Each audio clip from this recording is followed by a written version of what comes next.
Soy Heliogábalo. ¿Sabías que hubo en la práctica muchos emperadores romanos homosexuales? Hoy en unos pocos minutos te explicaremos brevemente las controvertidas historias de algunos emperadores romanos que llevaron a la práctica sus deseos carnales más polémicos. Sin más preámbulos, comencemos. Cada civilización tiene su propia historia y cultura. La antigua Roma y Grecia son consideradas civilizaciones muy influyentes. Contaban con prácticas sexuales aceptadas en aquella época. Aún teniendo variadas prácticas, existían algunas que no eran aprobadas por la mayoría de la gente. En Roma, al contrario de Grecia, la pasividad era algo mal visto. Esto se ve reflejado en las historias de algunos emperadores romanos que son considerados homosexuales.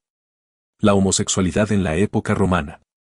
Roma tuvo aproximadamente 26 emperadores en época del imperio. Cada uno con particularidades. Algunos emperadores son considerados homosexuales. La relación sexual entre hombres evolucionó en términos de aceptación en Roma. Antes de ser mayoritariamente aceptado, este acto era castigado. No obstante, una cosa debe quedar clara. Las relaciones llevadas a cabo entre hombres debían ser al mismo tiempo una relación de poder. Era aceptable que un emperador tuviera esclavos que le satisfacían sexualmente. Hombres y mujeres debían estar a disposición del emperador. La condición era no optar por una postura pasiva en las relaciones homosexuales. Tener el rol de sumisión siendo emperador era inadmisible. La percepción de las relaciones sexuales entre hombres en Roma fue cambiando. Pero no cambiaba el hecho de la homosexualidad. Es decir, se podía tener relaciones entre hombres, siempre y cuando no hubiera intenciones de relación sentimental y formal. Los emperadores homosexuales en Roma. Hay un listado de emperadores que hablaron directamente de sus preferencias sexuales. Entre ellos se encuentran Nerón, Adriano, Heliogábalo entre otros. Se cuenta que por lo menos 10 de los emperadores romanos fueron considerados homo o bisexuales. Se menciona a estos 3 emperadores por ser de los más destacados. No precisamente por su forma de gobernar. Por el contrario, su vida dejaba mucho de qué hablar. Se considera que el primer emperador en casarse y hacer pública su relación fue Nerón. Adriano fue un emperador que, pese a contraer matrimonio con una mujer, tuvo a su amante y verdadero amor, Antino. Después de conocerse en un viaje, deciden pasar más tiempo juntos y tener una relación. La trágica muerte de Antino en el Nilo provoca la construcción de una ciudad en su honor y con su nombre. Heliogábalo es el emperador que más dio de qué hablar en la antigua Roma. Tuvo una gran cantidad de amantes. Hombres y mujeres, además siempre quería optar por un rol pasivo. Disgustó a mucha gente por sus acciones y por casarse 2 veces con hombres.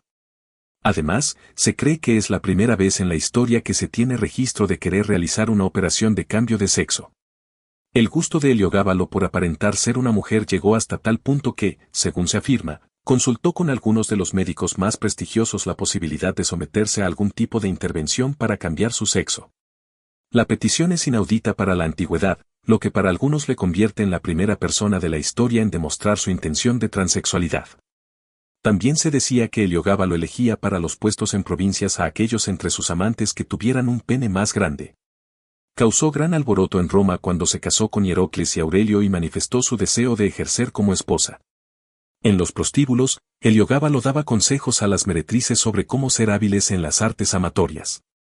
Pero, por si te interesa conocer un poco más de la controvertida historia de Heliogábalo, por acá arriba te dejamos el video completo. También se puede mencionar al gran Trajano, primer emperador hispano del Imperio Romano, de quien se dice que, a pesar de estar casado, realmente era homosexual y mantenía todo tipo de relaciones con soldados jóvenes. Estos son algunos de los emperadores romanos homosexuales. ¿Ya conocías sus historias? Pero, para que este video quede completo no podemos finalizar sin hablar de la homosexualidad femenina. La sociedad romana ni afirmaba, ni negaba la idea de homosexualidad femenina, así que quedaba en la vida privada. En el siglo I después de Cristo hay algunas referencias a la posibilidad de la homosexualidad femenina. Ovidio niega la posibilidad de que tal cosa exista. Hay citas no a favor hacia estas prácticas, tanto que mencionan el asesinato de una mujer a manos de su marido. Marcial, a pesar de practicar relaciones con jóvenes, tiene una opinión negativa del amor lésbico. Se ha encontrado una prueba de su existencia durante el Imperio, en Egipto, un hechizo de amor en griego redactado claramente por una mujer, llamada Sarapias, con el propósito de ganar el corazón de otra mujer, Erais. Lo que podría suponer que, fuera de Roma, en las provincias con influencia griega no fuera visto tan negativamente. Para evitar controversias nos es necesario aclarar que las fuentes históricas disponibles sobre la práctica de la homosexualidad en la antigua Roma, sus actitudes y aceptación son abundantes. Hay obras literarias, poemas, grafitos y comentarios sobre las predilecciones de todo tipo de personajes, incluso de emperadores solteros y casados. Sin embargo, las representaciones gráficas son más escasas que en la Grecia clásica. Las actitudes hacia la homosexualidad fueron cambiando con los tiempos, según el contexto histórico, oscilando desde la fuerte condena hasta una considerablemente amplia aceptación. De hecho, fue considerada una costumbre cultural en ciertas provincias. Tratando estos comportamientos, es fundamental recalcar que el término homosexualidad es problemático e impreciso aplicado al mundo antiguo, ni siquiera había una palabra traducible como tal en latín ni en griego antiguo, con el mismo significado que el moderno concepto de homosexualidad. La bisexualidad parece que era la norma, pero ya autores antiguos reconocen que en la antigua Roma había hombres que mantenían relaciones sexuales exclusivamente con hombres. Antes de finalizar y por si estás interesado en profundizar aún más sobre la vida de Heliogábalo, por acá arriba te dejamos el video completo.